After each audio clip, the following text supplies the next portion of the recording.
talk to Darwin Friend, Head of Research at Taxpayers Alliance, because they've got an incredible piece of what can only be described as research out there today. A piece in the Telegraph has published parts of it as well, in which it says that some towns in this country have 20% of people living on disability benefits. 1 in 5 people in some parts of this country. Personal independence payments generally being at the top of it. And of course, one of the places where it happens the most is in Labour-controlled Wales. Darwin, a very good morning to you.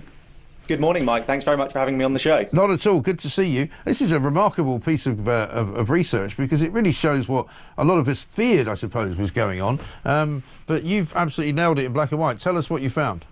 Well, thank you very much, Mike. Yeah, what we've done is we've launched an interactive welfare dashboard, which you and all your viewers can go and use at benefitsdata.uk. And what it does is it breaks down the number of people claiming PIP and the enhanced mobility component of PIP as well for every single local authority in the area, every single parliamentary constituency, every region and every country, including England and Wales. And what it does as well is it breaks it down by condition. And so what we are seeing, for example, is the #1 local authority for PIP claimants is Blaenau Gwent in Wales, where 211 people per every 1,000 of the population there are receiving PIP.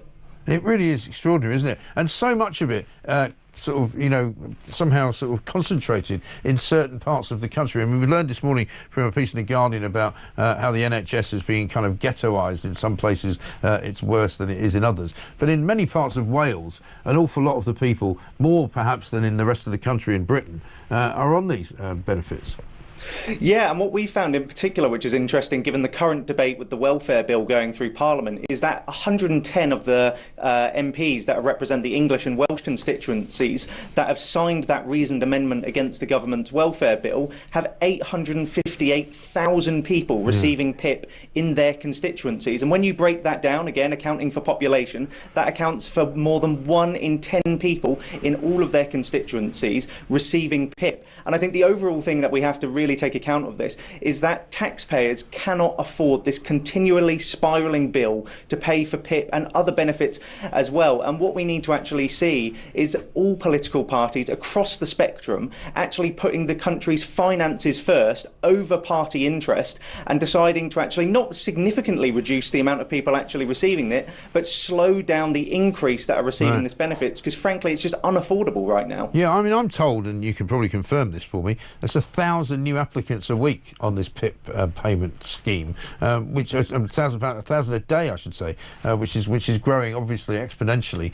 And we've now got a situation with this welfare bill where, because the backbenchers of the Labour Party have revolted because they don't want to see any changes at all to welfare, it's never going to go down, is it? It's only ever going to go up.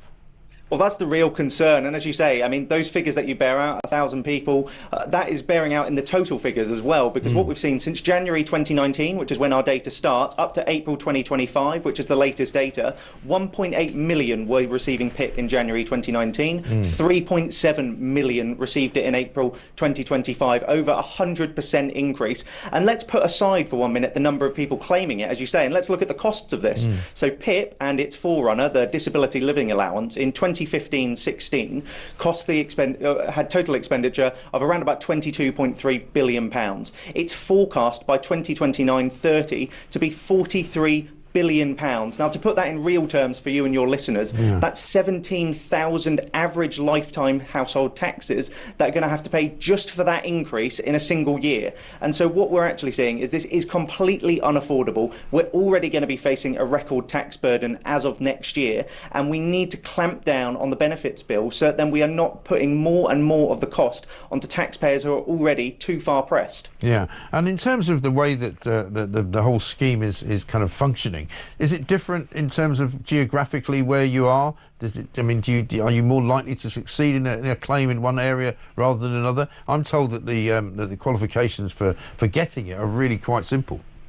Yeah, I mean, there isn't a large variety. I mean, we do see, as you've mentioned, that the figures in Wales are significantly higher, so I think that does warrant some further investigation. But the concern is that this isn't really impacting a sole area of the country. It's affecting the entire country right now. And what we need to do, I mean, it's partly because, obviously, under the last Conservative government, we saw kind of a parity given between physical and mental health conditions as well, which has partly seen the increase specifically in psychiatric conditions that are receiving PIP. But what we actually need to see is really going back to the pre-pandemic levels of what we used to do. I mean, as I say, the number has increased more than double than before the pandemic. And what needs to happen is we need to get back to a situation where those people, obviously, who really deserve it and need it and can't actually afford to look after themselves, are receiving support from the state.